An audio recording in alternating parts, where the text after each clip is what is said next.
that he could be set apart from other white people. But then I said, look at this. Where's the other one? Bring it out, Brother Steve. 4 black men.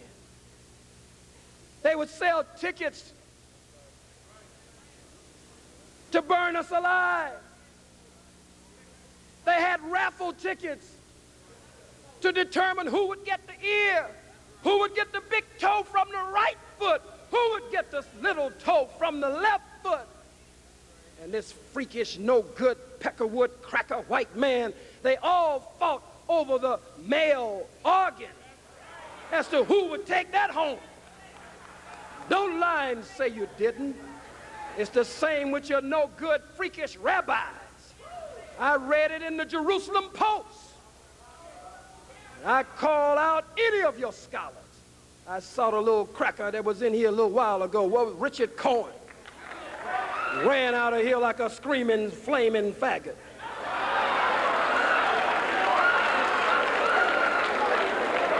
You hide behind these newspapers. I'm sorry, these Jews papers. You hide behind these Jews papers in these Jews rooms that you call newsrooms. And so you have the evening 6 o'clock, the 5 o'clock Jews, news. And the 10 o'clock Jews, news. You want to hide. We call you out to debate. Give us your best minds. Give us the best so-called Jew you got. Give us a whole team of them. Give us a whole forum with nothing but your best minds. But you run from us. You hide from us. And I say to every black man in this audience, when the Honorable Minister Louis Farrakhan gives the call sometime within a year or so for 1 million black men to converge on Washington, D.C., not to sing "We Shall Overcome," every black man should be here. And black woman, if you got a black man who won't go, you should make sure he gets out of the house. You should make sure that he answers the call. Meanwhile, back at the ranch, I was in there honestly because of the spiritual qualities that are in the black man and black woman, God's chosen people. It operates in the revolutionaries, the freedom fighters, the revolutionary scholars, the revolutionary warrior students. It operates in all of us. I was actually trying to set Hitler apart from other white folks. But then I realized that I just couldn't do it. I say they sold tickets. They had excursions, caravans, train rides to see a major sporting event. A nigger lynched today. 2 niggers lynched today. 3 niggers, 4 niggers lynched today. Billie Holiday would sing the song, or Bessie Smith, one of them, about trees in the South with a strange fruit with blood at the root. This is the strange fruit. The black man, black woman, Billie Holiday. Take pregnant black women, bring them out in front of other black women, strip them naked. There in the Holocaust, you can stay right there, brother. Right in the Holocaust Memorial, they had piles of shoes, as though I was supposed to be impressed. And they said, well, over in Germany, we have just rooms full of shoes. They took all of the personals of these people from them. Wasn't that cruel?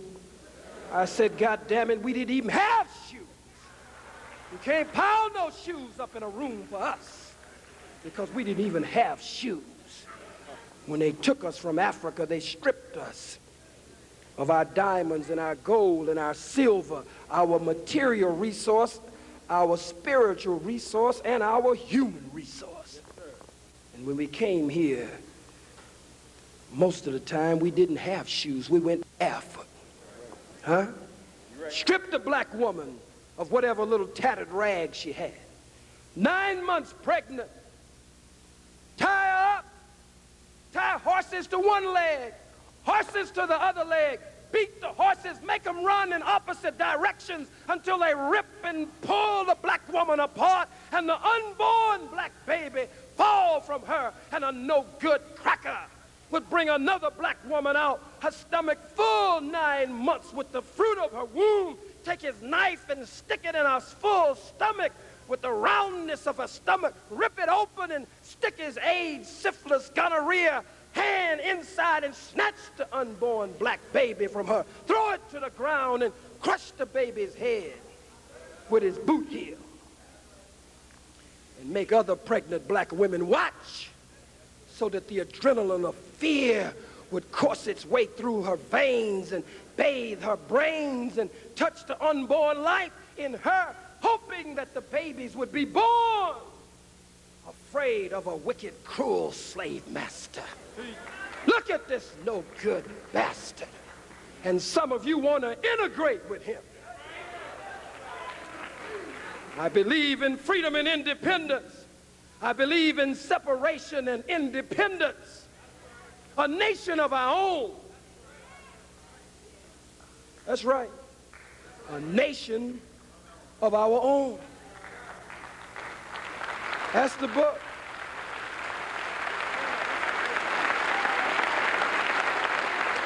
Some of you don't want to go nowhere. You want to stay right here with the white man. Freedom and independence. If the founding fathers of America could call for freedom and independence under conditions that were nowhere near the conditions that we have been and are operating under today, why can't we call for freedom and independence, our own flag, our own nation, our own government, our own laws? But most of you just want to intellectualize the subject. You think we can read our way out of this. You better read, but you better get up and get ready to get free. Most of you want to sing, "We shall overcome." You better add another stanza, "We shall overrun." Lift every voice and sing, but you better lift every fist and swing too at the same time if we're going to gain freedom and independence. I'm a soldier. I was born that way. I don't care about nothing else but that. But aren't you afraid that you are going to get killed? Jesus, the black revolutionary Messiah, said, "He or she who seeks to save his life shall lose his life. He who is willing to give his life or her life shall save their life." But I don't want to die for the cause. I'll kill for the cause. It's the only way we'll get free. But we got a mighty God that is backing us up today, sending irregular rain, snow, hail, and earthquake, and confusing the government of the white man and the minds of the white man. The Catholic Church admitted their role in slavery. The so-called Jews want to lie. We just were 2% of the population. Don't make no difference what percent you were. 75% of you, 2/3 of you, according to your own Jewish census takers and statistics, were involved in the slave trade. I didn't say 75% of all the slaves were owned by the Jews. I said 75% of the Jews owned slaves. But you put a spin on it and a twist on it to make it seem ridiculous because you're just a liar and the truth is not in you. As Jesus says in the 8th chapter of the book of John, that you are of your father the devil, and the lust of your father you will do. He was a murderer from the beginning. He abode not in the truth because there's no truth in him. When he speaketh a lie, Jesus said, he's a liar and the father of the lie. And Jesus said that his word had no place in the Jews. Read John starting with the 8th chapter, starting with the 31st verse, down to the 44th verse. And when I say Jesus up here, I'm not talking about no blonde-haired, blue-eyed, pale-skinned, buttermilk complexion, white Jesus. I'm talking about a black Jesus that the Bible says would have nappy hair and his body would be like burnt bronze or brass as though it had been burnt in an oven. Give the white man his white Jesus back, put it in the garbage can, set it out on the corner, and let the garbage man pick it up and take it to the garbage dump. It's a form of spiritual genocide, a form of mental genocide and Holocaust. 40 to 50 million Holocaust survivors still in the death camps of America, still in the ghettos of America, still robbed of our names with Harry McGillicuddy, Jim Dandy O'Houlihan, Abraham Lincoln Culpepper, Hattie Mae hamburger with lettuce and tomatoes on the side. Robbed completely of a knowledge of ourselves. No other people in the annals of time have been so robbed and spoiled. The Bible said these are a people who are robbed and spoiled. They are snared in holes and hidden in prison houses. But we must rise up like Ra. Rise up like Ra. And take on a new life and take on a new birth. I say I criticize the Pope. I don't have any respect for the Pope. The hell you mean I called him a cracker? So damn what? The Pope don't like me. The Pope does not respect my leader and teacher, the Honorable Minister Louis Farrakhan. He has no respect for the most honorable Elijah Muhammad, and he is one of the perpetrators in our genocide and our current condition. That's right. You offer an apology? We're sorry. Everybody else gets reparations. Damn Jews get over 70 billion, over 100 billion.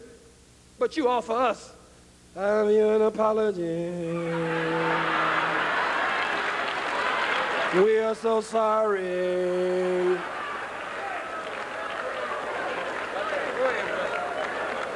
No, use your influence to get reparations for us. Use your influence to ease the debt that is strangling and choking the life out of African nations from the World Bank and the IMF and the other MFs.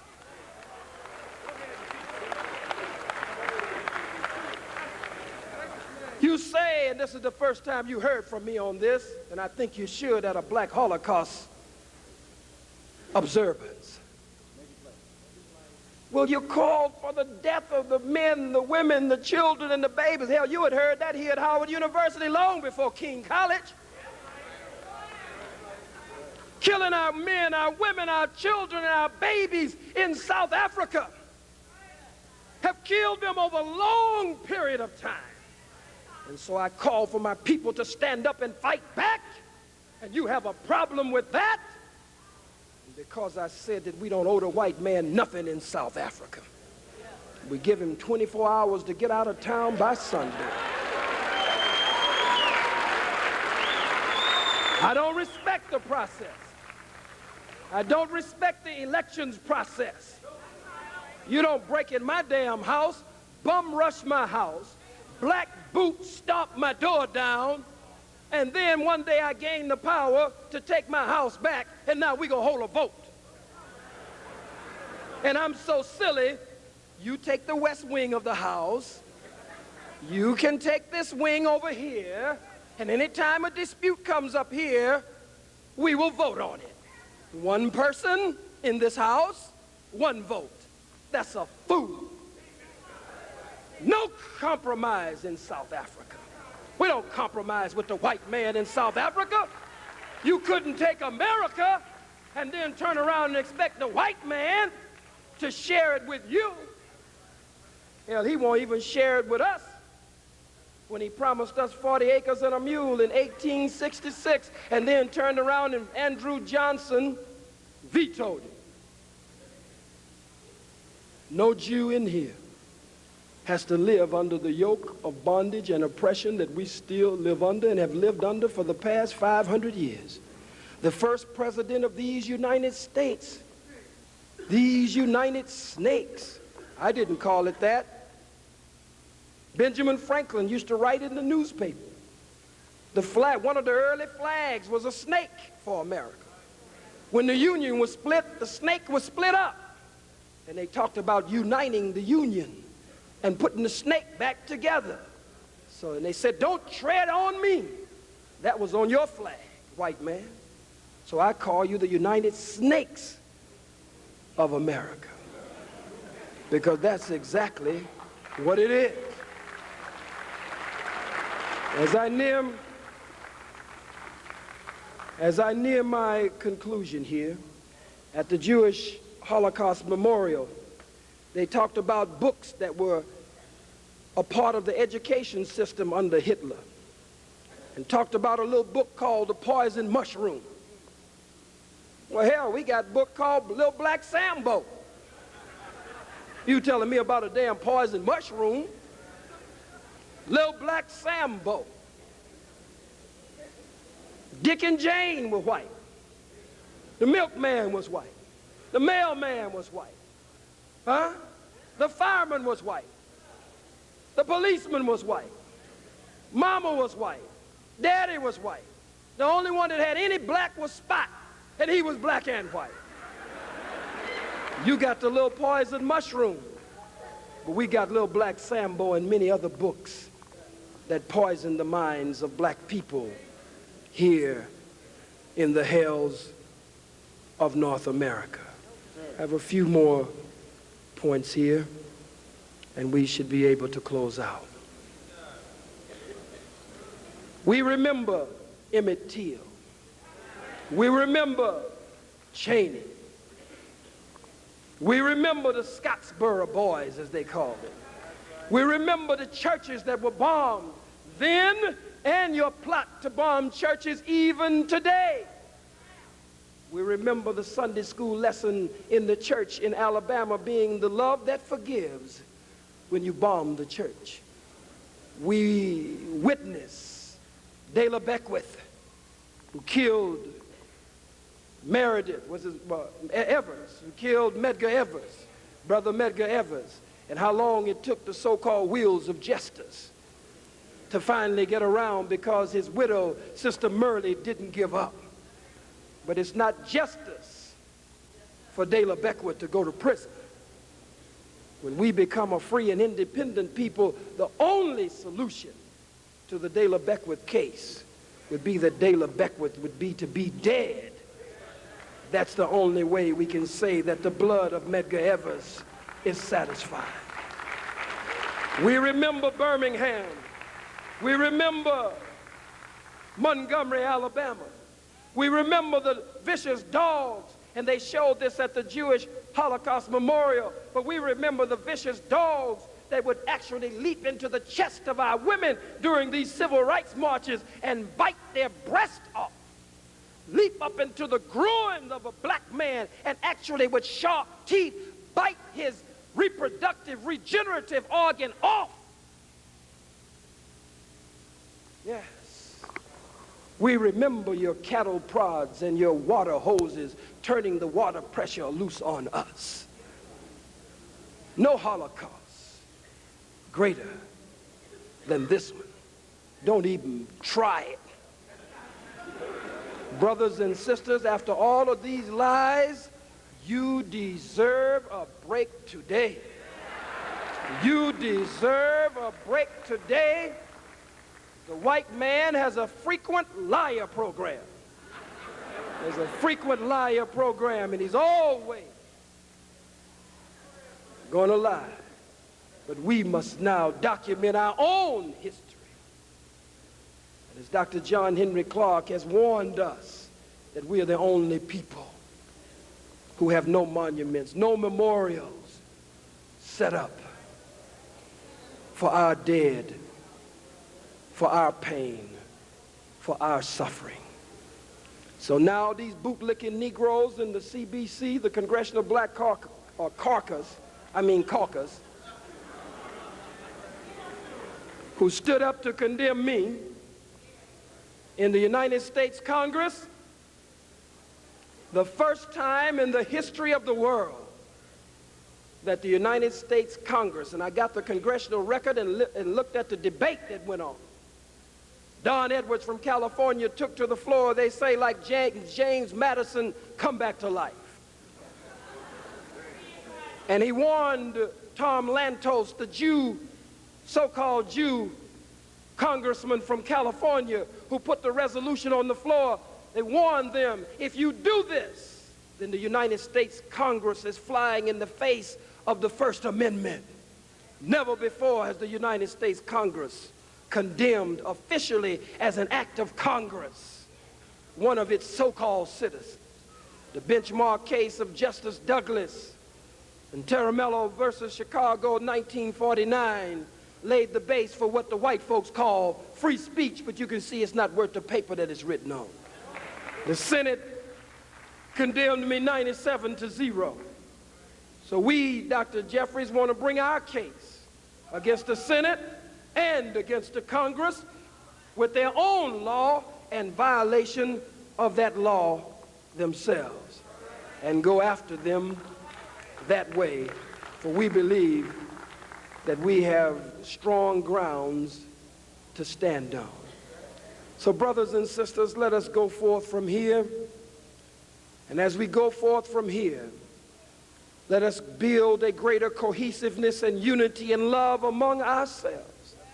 Let's build brotherhood, sisterhood, friendship and fellowship and sistership and brothership, and get rid of the bullshit. I didn't say that other word. Let's get rid of the nigger mess and pull together and get away from this division and disunity that keeps us bowing at the feet of our enemy and oppressor who divides us and has conquered us and has put us in this condition. Brothers and sisters, I thank you for being as attentive as you have been, and I want you to stand just for a minute. Just stand for a minute. Don't leave. Everybody hold your position. I'm not.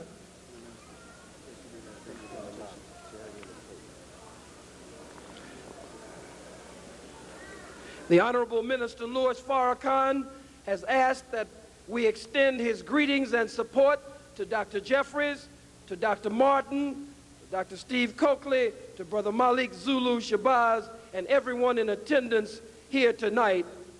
And I want to extend that to all of you here tonight as I just received this note from the Honorable Minister Louis Farrakhan. Let's give him a hand. Please hold your positions. Please hold your positions. We have one important thing that must be done, but I want to close this segment out. Put your black fists in the air. Everyone, put your fists in the air. We're going to close out my segment with 7 Harambe. Harambe, as Dr. Maulana Karenga has taught us, means let us all pull together. It's only a demonstration, but we go 6 times, Harambe. We go back up, Harambe. But on the 7th one, we hold it, Harambe. All right, black fist in the air. Every time we bring this big black fist down, we're bringing it down on disunity. Every time we bring it down, we're bringing it down on the boot-licking, butt-licking, buck-dancing, bamboozled Uncle Toms. Every time we bring this big black fist down, we're bringing it down on apathy so that we will stand up and do that which will bring us freedom and independence in accord with God's law. On the count of 3, Jali 2, Harambe, Harambe, Harambe, Harambe, Harambe, Harambe, Harambe. Thank you. Assalamu alaikum. Please be seated. Hold your positions. Please be seated. Please be seated. Don't bum rush the door. Chill. Please don't fill the aisle. Stop right where you are. Stop. Everybody, please have a seat. Please don't be disrespectful. Please have a seat. Right where you are. Stop right in this section, right in there. Please have a seat. I turn the meeting back over into the hands of the student warrior, Brother Malik Zulu Shabazz. Huh? Okay, well, come on, we'll do it together. And we want to work here tonight to help this student organization to offset many of the expenses